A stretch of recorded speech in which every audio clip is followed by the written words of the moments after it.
a big hello. Hi, everyone. Thanks so much for coming to this session of Expert Conversations. The title today is something I'm super excited about because we've never covered anything like this. I've never had a conversation about this type of collaboration with any other designer. So that's why I think for me, selfishly excited to learn from Simon and Nicole, but also I think everyone else, especially I know we have a lot of CXD leads here today, kind of sounding about, hey, how can we get these other roles collaborating?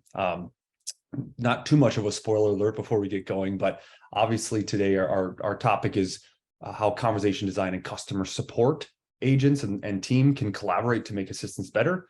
And we'll dive into what that means pretty shortly here. First off, some housekeeping. My name's Sam. If you're new to this series, I have conversations with experts and we talk about great assistance and great conversations in the industry. So today's experts are none other than Nicole and Simon. Nicole and Simon, thanks so much for being here. Very excited for this topic.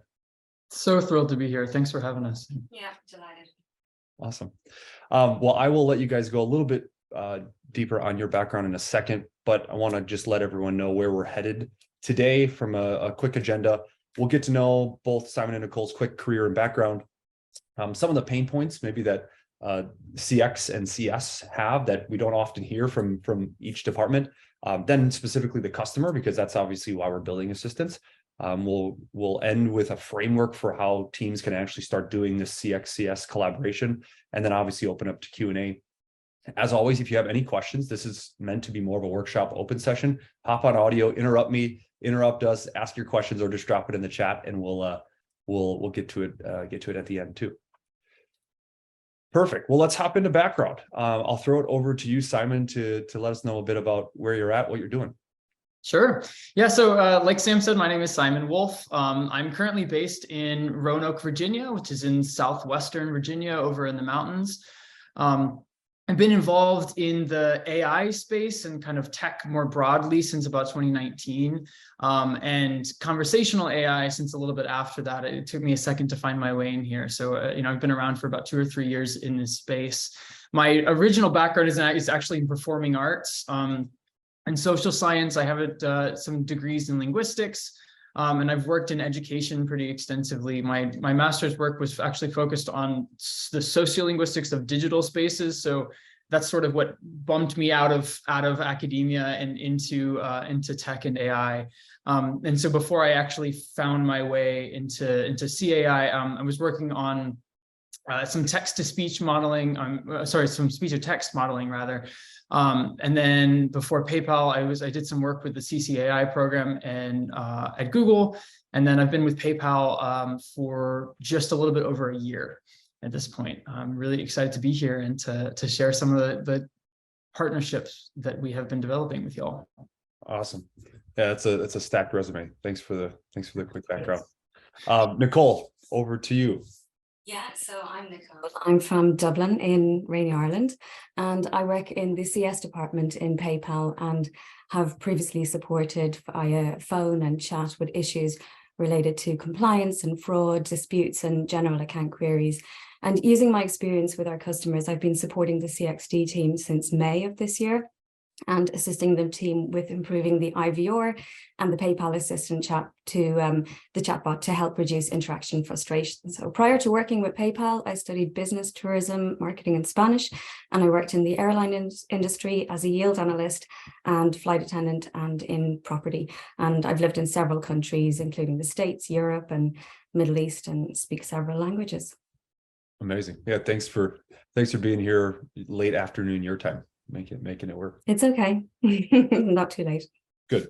Well, then we do this for every workshop, and I think it's really helpful in just like setting context of like, where do these roles sit in different organizations? So Simon, I know we'll toss it to you to kind of start on the left and talk about CXD here. Can you give us a little lay of the land of how CX and CS play together right now? Absolutely. So PayPal's conversation design team is actually embedded within product. So we have our little kind of crack team of conversation designers and product managers who work really closely on all of our CAI endeavors. And so we tend to partner really closely with individual product owners for individual work streams. But on top of that, our major correspondences with engineers and with our UX designers, as well as, whatever kind of business stakeholders may be supporting a particular project. And some of those business stakeholders may come from customer support adjacent teams, but oftentimes they're from other parts of the business as well. So it's mostly conversation design, working really closely with product, also partnering pretty closely with engineering and UX as well. But we also have kind of other teams like content and voice of the customer, which Nicole can speak to, which help bridge a little bit between design and product and customer support as well. Yeah, so they kind of straddle the two sides of the company. So that's the VOC, which is the voice of the customer, and content. And voice of the customer is dedicated to reducing negative customer experiences. They analyze data and customer feedback through activity and interactions and surveys. And they liaise with designers, product owners, and engineers, and also with the CS department. So they provide information and coaching opportunities to frontline staff. And then with the content department, they are responsible for the website. They're also responsible for customer and agent FAQs, help articles and emails, and the information database that's used by agents. They also receive and act upon updates and suggested changes and any addition or removal or merging of articles. Great.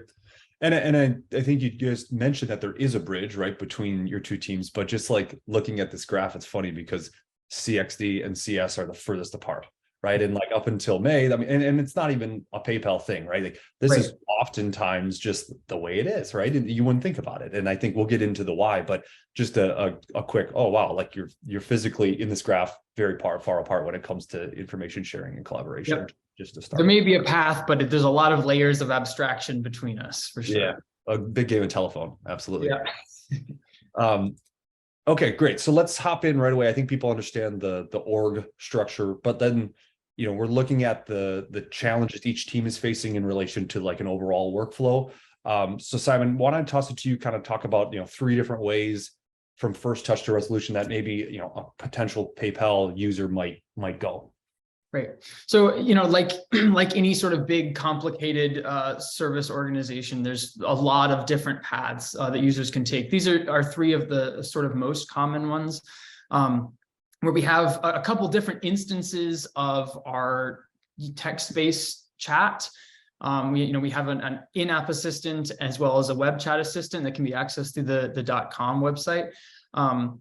So those are 2 different entry points to our entire, service system, both of which can escalate to a human agent. Although, we try to avoid that unless it's absolutely, necessary for the user experience.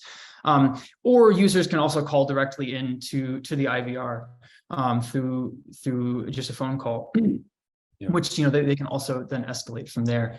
So those are sort of the, in a very simplified sense, probably the 3 most common contact vectors, which I think is probably similar to other folks' experiences. Yeah, and it's a good call out with this graph. Obviously, this is showing like the path if and when escalation is needed, right, to human agent. Right. Obviously, that's not all we don't always want that, but for the sake of this, like this is a potential path that someone might take. Yeah. But then so let's look at one path, right, the top one. Obviously, your 2 teams are playing very specifically in exact buckets here. Yeah. So my team is designing. Obviously, we spend a lot of time trying to consider outside of just the chat assistant itself, right? We try to solution different ways of passing information back and forth across the entire user journey. But in terms of responsibility and in terms of our best visibility and decision making, we're conversation designers, and so our products have to do with the web chat assistant itself. So I'll talk about this in just a little bit as well, but sometimes we can have sort of limited visibility outside of our little box there. Yeah, and even just throwing this true limited visibility. I think we always talk about like the flow of customer data, or like the way that, okay, hey, great, like from website to web chat to human, that's easy. That's very linear for a customer. You made that very well. But when it comes to data sharing on that lower level, there is a true blockage when it comes to what happens after each of those steps, at least between teams, right?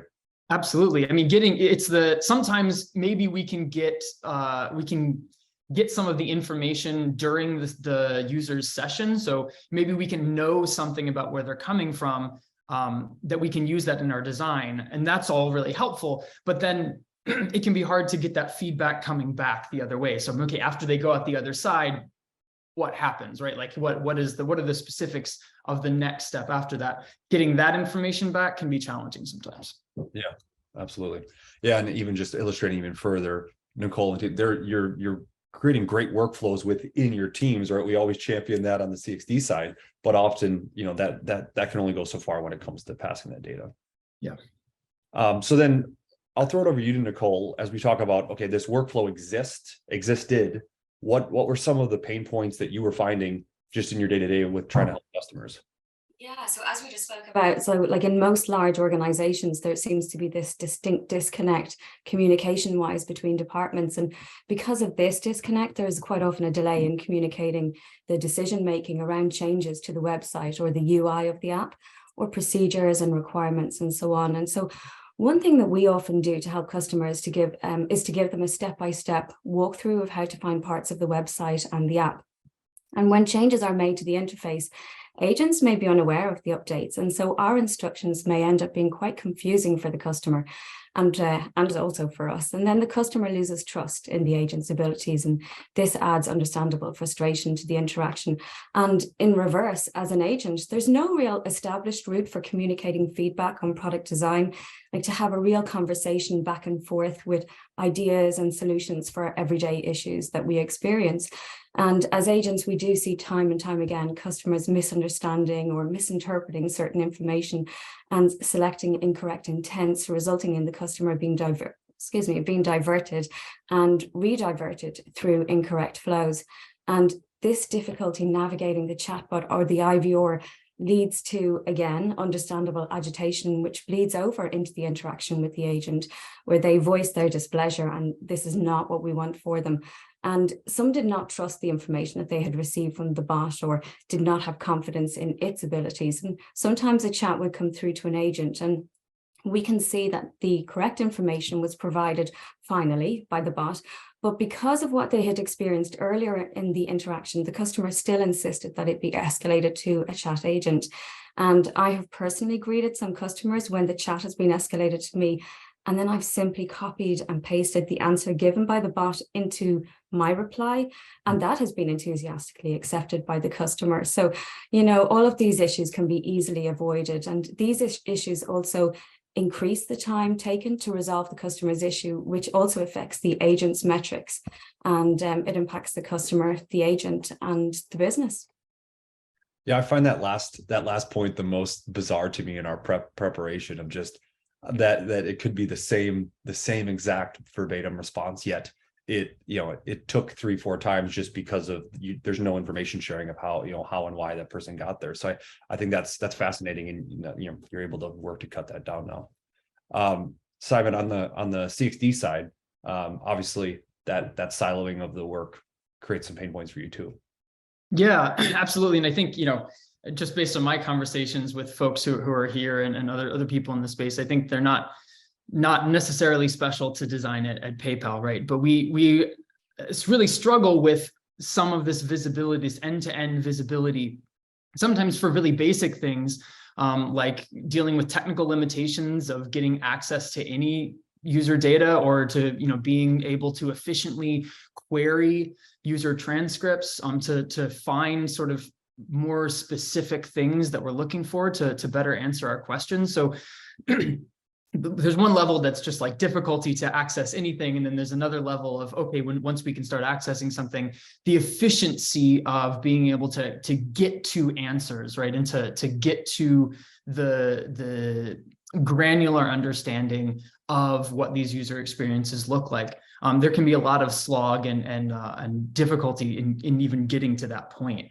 And then even once we do get there, we're sort of limited by the medium, depending on how we're looking at those experiences, right? So we might We might not get to see a situation figured out, right? We might only get to see a portion of it. We might get to see just the user's struggle with the bot, but not their subsequent conversation with an agent where they find the solution, or vice versa. Maybe we only get to see the solution, but we don't see every bit of their, previous contacts or previous parts of their journey to have all the context for how they ended up where they are. And then in that point, once they're at the end of that, they may be really, really frustrated. And those sorts of emotional elements of the user experience can be hard to interpret if all we have is, for example, a text transcript from a bot interaction. So that the element of, how is the user feeling? And then even more broadly than that, what are the trends over time? When changes are being made from a design side or from a product side, what are the trends there? How can we attribute those changes that we're making to particular tangible emotional outcomes for users who we're trying to help address their issues? We're also a lot of the time the input that we're getting is the sort of requirements that are being prioritized are coming from business, they're coming from product. We are very internally located, and so even though obviously we try to do everything we can, and we make it primary in our charter to be user focused, to try to make decisions based on data, just based on our positioning. You saw within the organizational structure, it's a whole lot easier for us to get those business requirements than sometimes it is to actually get access to the raw user experience and that sort of data. So balancing that proximity with our prioritization is definitely another place where we struggle there. Yeah, and I think with that second bullet point, it's interesting because your team at PayPal is very, very mature in terms of, and like quickly growing in terms of like CXD proficiency and like a center of excellence there.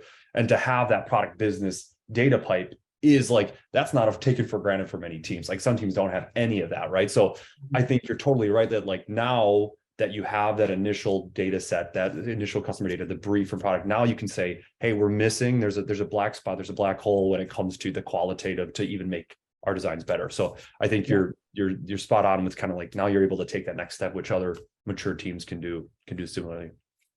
Definitely. Great. And then obviously the star of the show, the customer, we can complain about our workflows, but ultimately it all rolls up to like what's wrong with the customer here when these two teams were not talking pre-May. Yeah, like almost every customer expects that they will be transferred to a live agent immediately, which of course may not be possible at times.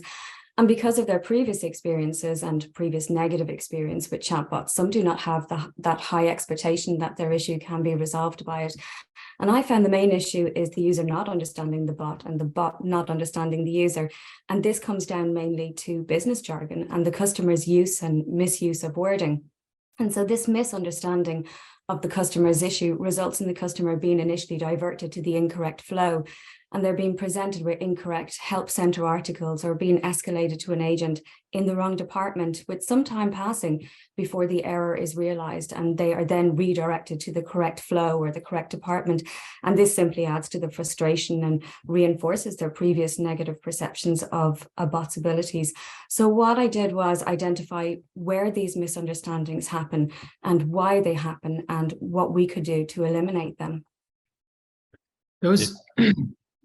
Those misunderstandings particularly are some of the most productive conversations that I think we've had with Nicole, because they really help us to understand where are these breakdowns and misalignments between what the user's mental model of PayPal is and how we are presenting the services and products that PayPal provides. Because there are some times where we may have really clear documentation and internal vocabulary about a particular product or service, and we may not even know that that's not the way that users are thinking about this, right? They may be even if they're using our terminology or our vocabulary in contacting the bot or the IVR. So in our transcripts, in our call listening, it looks as if they are understanding. We don't always have optimal visibility into understanding, oh, they might be using that, but they understand it to mean something different, or they may be using it because they've seen it written or been preemptively fed that by some other contact channel. But they really know it as a different word, or they really have a different way of understanding that. Yeah. And the only way that you would ever design is knowing, okay, product has said this, data science has said this within the realm of the assistant itself. But you don't have that line of sight into the human agent conversation that then, you can't bring that back into the NLU model, the NLU design, even what you're designing for in intents without the conversation. Yeah. And I think this is probably the crux of the entire workshop today. And I think we're going to jump into some more examples specifically around jargon. So let's kind of tee it up, and then we'll go into the true transcript examples. I think that's the best way to learn it. Sounds good. Yeah, so jargon is a huge problem. Yeah, like, so for example, let's take a seller. They're contacting us as they wish to get access to the money that they have received from a sale. And they are urged to choose from a selection of choices, including pending funds or held funds. And the customer will see these as the same thing, but the two options are completely different, with different reasons, different timeframes, and different steps to resolve the issue. And what is important to remember is the designers have correctly inputted these as intents and choices. They followed their instructions and ticked these off. But as agents, we're very familiar with these mix-ups and misunderstandings by customers. And obviously, it's not the customer's fault either. And the great thing, or not so great thing, depending on how you look at it, is that once they come through to an agent, they're quite vocal then and there as to what they are displeased with and what caused them the most frustration and what should be changed. And most of these customers, they'll never take time to put this in writing. They'll never fill out that survey or send in a complaint email or anything like that. And depending on the agent or their team leader or the manager, these frustrations and these revelations may never make it past the agent and back to the designer. So where the designer can actually do something about it. So the customer's interaction, it should be friction-free and it should be easy, and it can be, as long as the designers can receive the feedback and tweak the choices to clarify them from the customer and make their journey effortless. Yeah, Nicole, that's a great point that I don't even know that if I kind of grasped in our prep.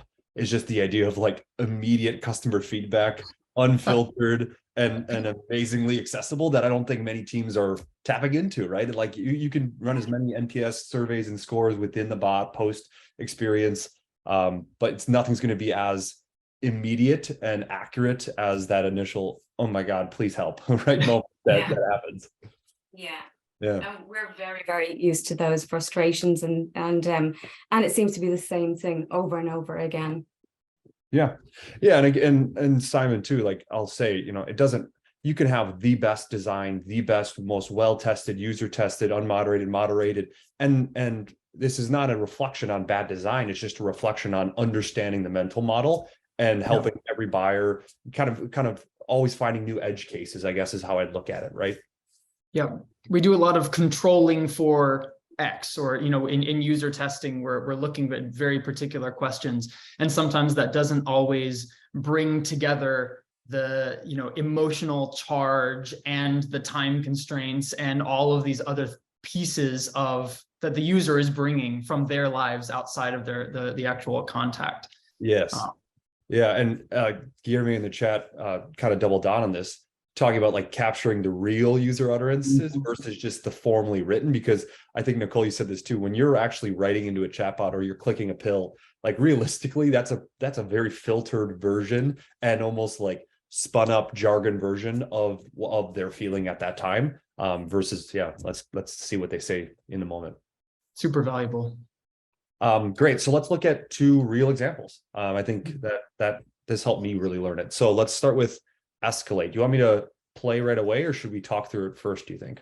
Yeah, let me just contextualize it just a little bit. So the examples, a couple examples we're going to look at here are around disputes And so essentially the context here is that a user they've made a payment, or they've been paid and something's gone wrong. Either they've tried to buy something and they've been given the wrong item, or it hasn't arrived, or there's some sort of issue that they haven't been able to resolve directly with the person that they've bought the item from, or the the counterparty in the interaction. And so they're reaching back out for help, right? They're filing a dispute to try to get some support from PayPal as the payment processing platform, or whatever the platform may be. And so what we're looking at here in this first example is a user who's trying to check on the status of an existing dispute. So they've already reported this issue about a particular payment, and they're trying to check back in and see kind of what they need to do next.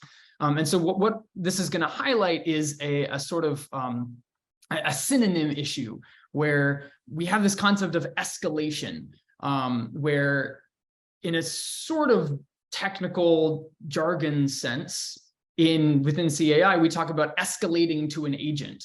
And sometimes that's even terminology that can creep into to user prompting. We can ask if we would want if the user wants to escalate their session to an agent, which they may understand, they may not understand, but particularly it gets complicated in the context of this, when from a business process perspective, you can also escalate a dispute. You can go from a case to a claim and kind of push it that next step forward.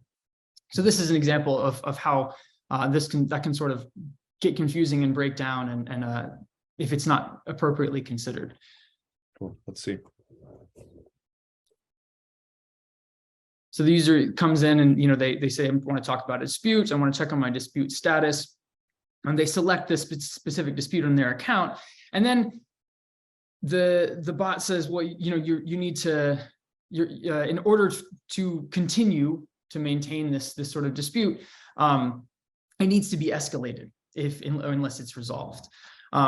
So then the user obviously doesn't want it to be closed, and so they request it to be escalated. But in this case, the bot doesn't have a contextual interpretation of escalate. So it interprets escalate as a request to move to a live agent. Now, maybe this would work out for this user. Maybe they'd get to an agent, and that's, that would accomplish their task in this sense. But it also may be that they're very intentionally, we're doing a lot of user experience research on who is using our bots, who is using our IVR. And a lot of times those users intentionally don't want to be talking to a live person. Either they want to be multitasking, or, they don't want to have that human interaction, right? They want a little bit more flexibility. And so that sort of misinterpretation and misunderstanding is something that, might not totally come through at first, because it may, at first glance, this is an interaction that may look, as if the bot is actually functioning normally, when we really need a slightly more contextually tuned NLU at this junction. And this is, this is a misunderstanding that this is a pretty simple example, but in a more complex request with a more complex conversation, this could end up looping in an uncomfortable way for a user. Yeah. We spun up this prototype, for the fictional Voiceflow bank here. But like, this would be, as a designer, where Simon, you could get that feedback, go right in, and then make sure that you're doing an intent that's only available from that topic, right? So if it's like a dispute and escalate is the intent within the dispute topic, well, then that's only accessible in there. You can't go to the global escalate to an agent intent at that point. And then that's a small tweak, but makes massive difference. And you wouldn't know about it unless you're chatting with Nicole, right? Yeah, it's definitely something that would come up in our conversations. Cool. Awesome. Well, let's jump to the dispute status next here. Yeah, so following on from Simon's example where the bot misunderstood the customer's intention, so this is slightly different. This is the other way around. So we have a similar situation of another customer. They've previously opened a case against their seller, and they're now contacting us looking for an update on their claim. And what's interesting is that customers are very familiar with describing this as a case, because a dispute is what is initially opened by the buyer. And this simply facilitates a dialogue between the buyer and the seller. And at most times, the issue is resolved during this phase. If it cannot be resolved, it is then escalated to a claim. And that is where PayPal will step in to assist and make a decision. So their case is no longer in the dispute phase. It's now in the claim phase. But they received their case number when they filed the initial dispute, and the case is sitting in the resolution center. And when they contact us, whether it be about a dispute or a claim, they will generally refer to it as a case, and they're looking for an update on their case, and they have their case number ready to give to us. However, their option in the chat references a dispute status, and with some customers, it just doesn't register. So if you can imagine how they're feeling, they're holding this little device in hand, getting onto the chat bot. They're worried about the money that they could potentially lose. They're emotionally charged. They're racing to get this resolved. And they may be doing something else at the same time. And they're presented with a choice of intents, file a dispute or dispute status and something else. And sometimes they don't immediately identify with the wording and they fail to select the correct option. And during bot audits, I noticed many users select other instead of dispute status. And frustratingly, they will loop around in circles. And this is not what we want them to experience. Yeah, that's spot on. Kind of that stressful, especially when it's tied to someone's dollars and income. It's a whole nother level of mindset that's hard to understand when you're just looking at transcripts. I think it's interesting too because every buyer probably thinks that their problem is the most unique, right? Mm-hmm. And I think as designers in support, great, yeah, every customer's problem, you want to help them where they're at, absolutely. But I think it is design and CAI's job to make sure you can handle and contain as much as possible so that, Nicole, your time is spent with the most business edge case unique, because that does require the most white glove, right? And that's the best use of your agent time, more than likely. Definitely. Yeah. Awesome. Yeah, and I think here too, when we were building this, it's interesting because like the word dispute is used so many times in these pills, right? And I think even that when you're running, it's like dispute, no, just something else, right? And it's a lot easier to have that kind of no match Yeah, just to they're thinking about that claim. They're not necessarily thinking about the dispute because it may have already advanced to that claim status. So they're not thinking dispute sometimes. And when there are lots of different, with something like disputes where it's a really complicated part of the business, right? There's a lot of different teams working on it, and a lot of those teams are working on user-facing materials. It can be tricky to know, regardless, even if you have limited entry points to the bot or to the IVR or the kind of voice channel. It can be tricky to know where is the user coming from. All right, what sort of information have they seen? What help articles have they read? What online forums have they been in, right, which are using certain kinds of vocabulary. So the kind of perspectives, even if we do a really great job of controlling all of our content, there's still all of those unknowns that can introduce those sorts of misunderstandings. And so someone like Nicole has just fantastic context to bring into how those misunderstandings might surface. Amazing. So with those two examples under a belt, let's talk about how other people can get this context that that's helped both of you guys, right? We go back to this graphic of the silo. Obviously, the idea is, hey, how can we break that down? And I think you guys have put together the steps that you use so far, and hopefully people can just screenshot this and say, here we go, let's try it on our own teams, right? Yeah, for sure. I mean, I'm really interested to, once we can get into some Q&A to hear, we're really aware that this is how we're doing it at PayPal, but there's tons of different types of organizations, and you may be working already more closely with customer support or way even further away than us. So what we're trying to think about is, okay, how can we start slow, right? What are our sort of initial steps? And I think that a lot of times there is some opportunity for some sort of knowledge transfer initially, right? Just for making that contact, reaching out, introducing yourself, saying, hey, this is what we do. It's really close to what you're doing. Is there anybody we can talk to? Who is a good POC for making this happen? once you can make that contact, there's all sorts of things, even just in an ad hoc way, right? Maybe one meeting, once or twice over the course of whatever time period, to compare notes, right? To compile customer pain points from each team or individual team pain points, sort of like Nicole and I went through. What are you struggling with? How can we help you? How can there be this sort of mutual benefit moving forward? To start asking questions about, what are you struggling with, right? The agents are going to talk to each other, right? They're having that conversation you saw earlier on. Like they're definitely talking about all these things that they're experiencing in and out, day in and day out.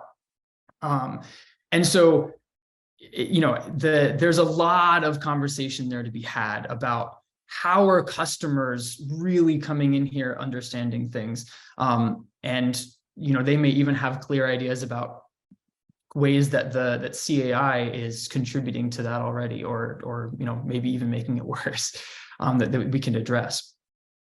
Even beyond that, once beyond just kind of simple conversations, setting up maybe a working session to look at some transcripts. If there's some things that as a design team, you're having trouble understanding, or you're not able to really dig down into the data that you have to clarify, maybe they'll have some additional understanding of that, or more knowledge to contribute.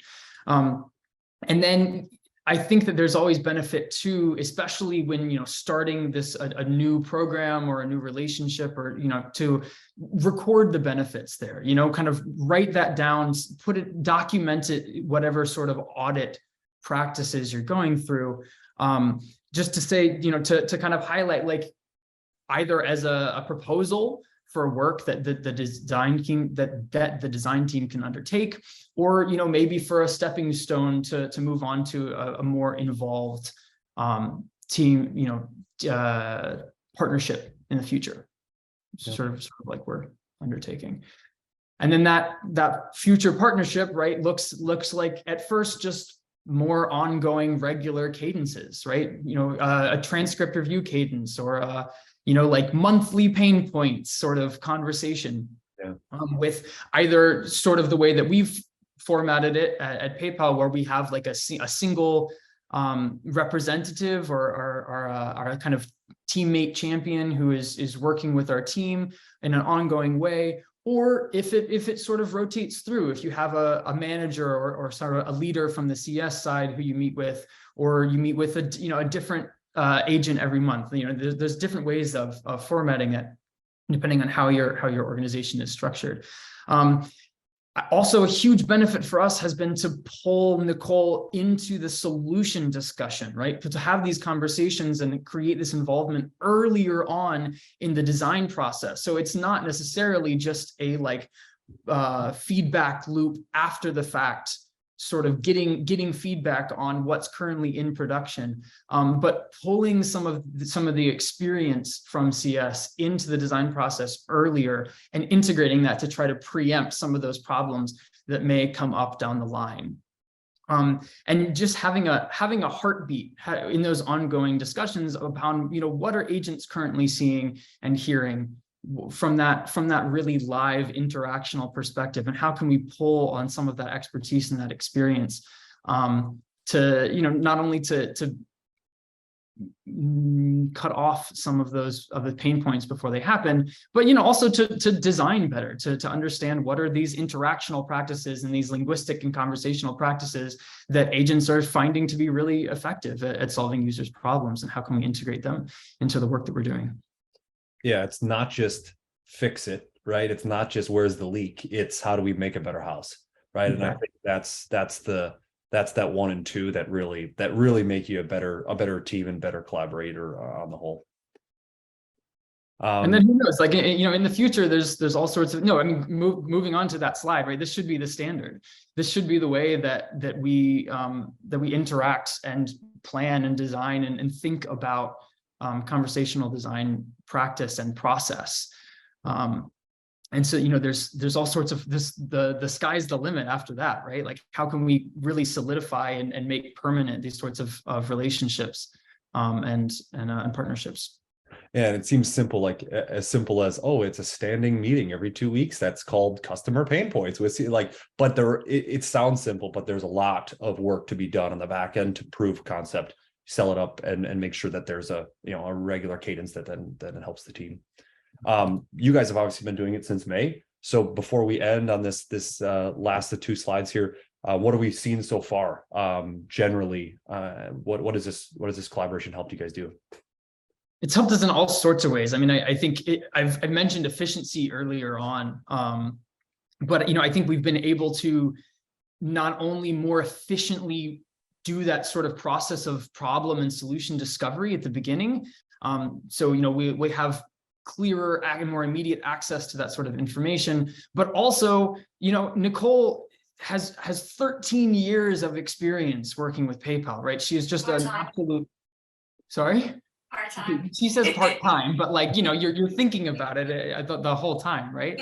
But 13 years, I mean, that's 13 times longer than I've been here, right? She's just a wealth of knowledge, not only of, specific functional knowledge about how PayPal works, but also of resources and of networks. And she's just a great resource for us in terms of figuring things out and, understanding how is this actually going to go down once it gets into production, once it's out in the real world. So we've already been able to implement some of the feedbacks that she's explicitly highlighted. She's gone through and has done a pretty comprehensive audit of a lot of the existing work that we've already done, kind of tracking end-to-end user journeys from the bot contact all the way through. And some of what she's highlighted is stuff that we've highlighted in our own audits, which is really useful in terms of, here's another layer of really experienced evidence that we can point to for those things that we've already found. And a lot of it is stuff that we hadn't already highlighted. There are new things that we can now think about. Oh, how are we going to address this? How are we going to fold this into our timeline moving forward? And she's really, we've tried to starting to pull her into team meetings and do more really have her incorporated into some of that design review and our ongoing process, just to normalize, right? It's not just designers, and product sitting in a room making these decisions. We're really trying to involve everyone as we go forward. And I think it allows us to design faster overall. Like we're able to be more efficient and to preempt things that may cause snags later on. Yeah. No, amazing. And I think anyone I know we have a lot of, like I said at the beginning, a lot of team leads and such on this call. And I think, you look at this set of results, I think everyone would be excited to have these initial bullet points in a first 6-month POC of working with another department, right? And I think that's why it's so exciting that you guys have given kind of like, here are steps 1 through 3 and then 1 through 4 of getting started and keeping it going. Hopefully people can roll with that. I think on that note, as we reach towards the top of the hour.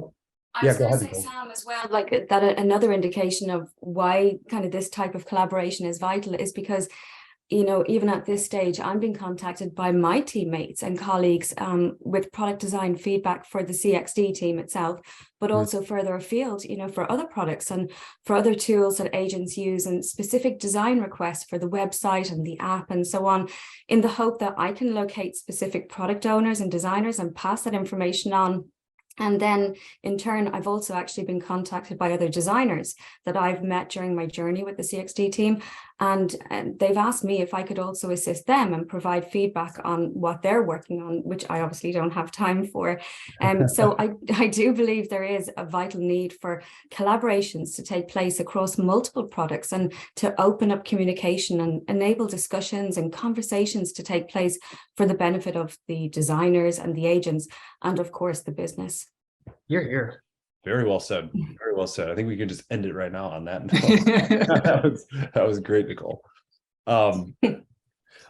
Before we do wrap, we got about 10 minutes here if we go that long.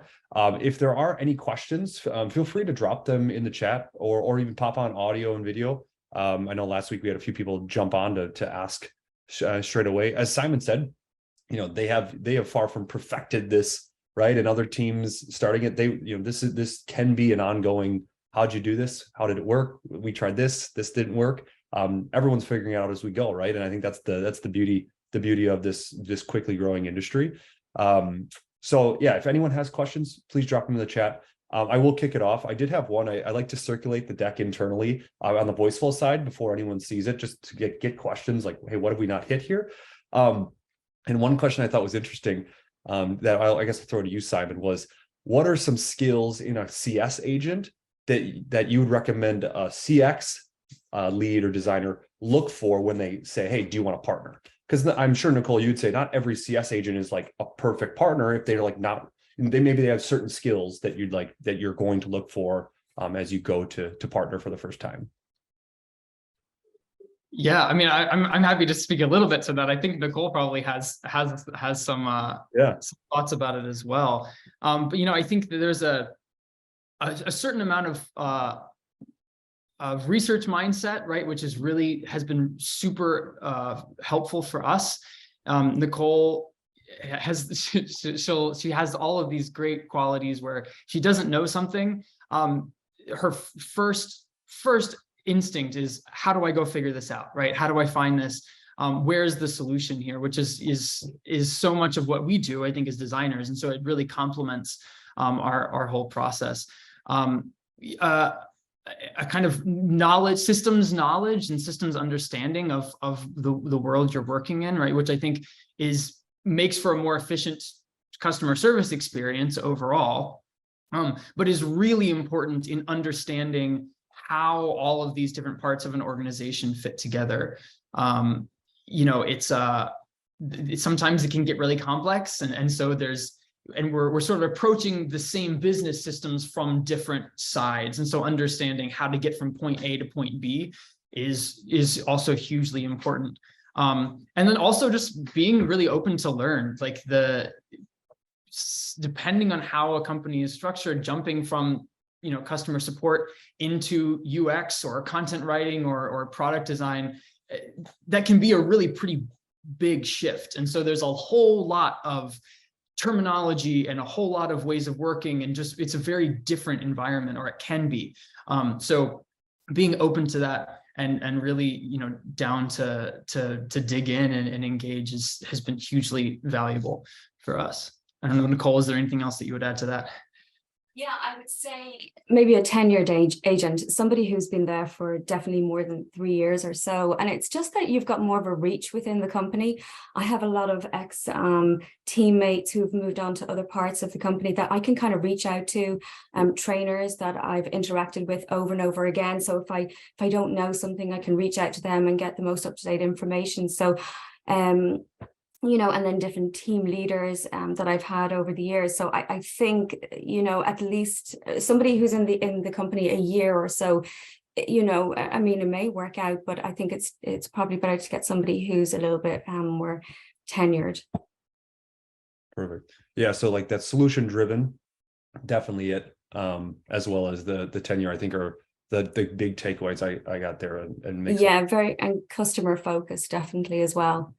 Very much. And I suppose even the metrics, your metrics are important, but if you're spending a longer time on each call, you're going above your metrics. But I think that's quite valuable as well, because you're definitely more customer focused if you are spending more time with them. Yeah. We did have a question here from Sabrina in the chat, wondering which KPIs are you typically tracking to evaluate like the efficiency of the assistant, especially in this context, and then who are you sharing them within the organization and like how often? I think in context of this collaboration, have you like zeroed in on any yet in this early phase? So is the question about efficiency of the design process or efficiency of the actual agent or assistant's performance? It's about the performance. Yes. Yeah. So we track a wide variety of different metrics, and none of them are perfect, which is why we have to stick with all of them. They're all effectiveness is our big one, which we define as getting a confirmed intent and then not escalating to a live agent within a certain amount of time.